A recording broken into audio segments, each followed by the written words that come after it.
episode 20 Pencari Keadilan, Stop Kriminalisasi Advokat. Pesan saya sampaikan kepada DPR, teman-teman di DPR. Saya pernah mengajukan surat perlindungan hukum dan sudah direspon oleh Sekjen dilibatkan Komisi 3. Cuman waktunya mungkin kurang tepat di saat mulai terjadi pendaftaran pilpres, pilkada dan sebagainya. Saya masih berharap DPR sebagai wakil rakyat, karena surat sudah ditembuskan Komisi 3, untuk hadir dalam permasalahan ini. Karena permasalahan ini banyak terjadi di dalam masyarakat, sehingga kalau kita tahu ada kemudian seorang yang melawan begal, tapi kemudian dijadikan tersangka dan ditahan, walaupun ujung-ujungnya di SP3. Bukan masalah itu. Kenapa di dalam proses penyidikan harus dibutuhkan ditetapkan sebagai tersangka? Kenapa di dalam proses penyidikan cepat-cepat ditahan? Penahanan itu adalah upaya untuk mencegah supaya orang melarikan diri dan menghilangkan barang bukti. Itu banyak yang terjadi di masyarakat. Jadi kami percaya teman-teman di DPR akan lebih tahu dari saya, mendapat informasi lebih banyak daripada saya, sehingga dapat menindaklanjuti semua. Kepada pemerintah, kepada Pak Jokowi, saya senang Bapak belusukan ke daerah-daerah untuk mendengarkan suara rakyat. Saya juga sudah menembuskan dan menulis surat berkali-kali. Saya berharap ada tanggapan, tetapi belum ada tanggapan.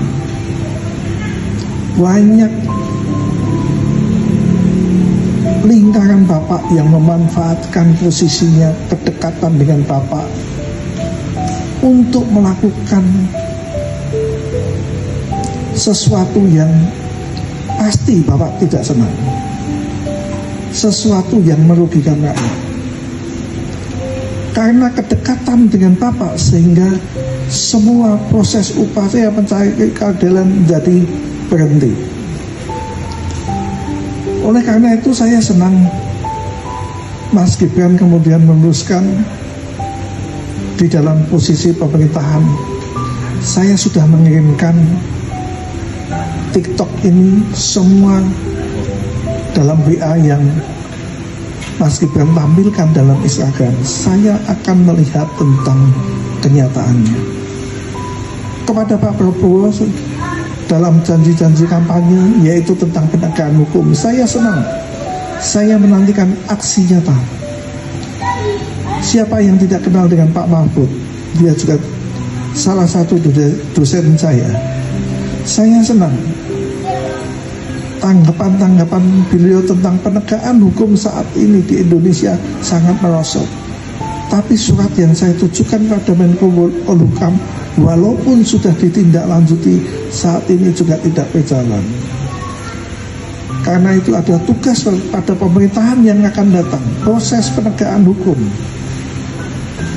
Fungsikan semua komisi-komisi ad hoc. Jika tidak berfungsi, buat apa anggaran membiayai lembaga itu? Lebih baik dibubarkan, kembalikan kepada fungsi Propam. Kepada Kompolnas, banyak surat yang saya sampaikan dengan ujung-ujung bahwa keluhan sudah diagendakan. Bukan itu. Kalau memang tidak berjalan, lebih baik fungsikan Propam untuk menjadi ujung tombak pengawasan di lembaga kepolisian. Pesan-pesan ini saya sampaikan dan saya percaya keadilan akan ada. Tanggal 20 Mei 2002 saya akan kembali bersidang. Saya ulang, 20 Mei 2024 saya akan kembali bersidang. Saya tidak tahu apakah saya akan ditahan lagi, tapi yang jelas saya akan tetap mengatakan apa yang ada dan memperjuangkan tentang perlindungan advokat. Kepada asosiasi, mari kita bentuk satu wadah tunggal. Bukan bukan kemudian berebut dengan memamerkan pengaruh masing-masing. Saya kenal Bang Oto, saya kenal Bang Yunifer, saya kenal Bang Luhut. Mari kembali menjadi satu wadah tunggal Prati. Kemudian melakukan perlindungan kepada anggota. Bersatu kita kuat.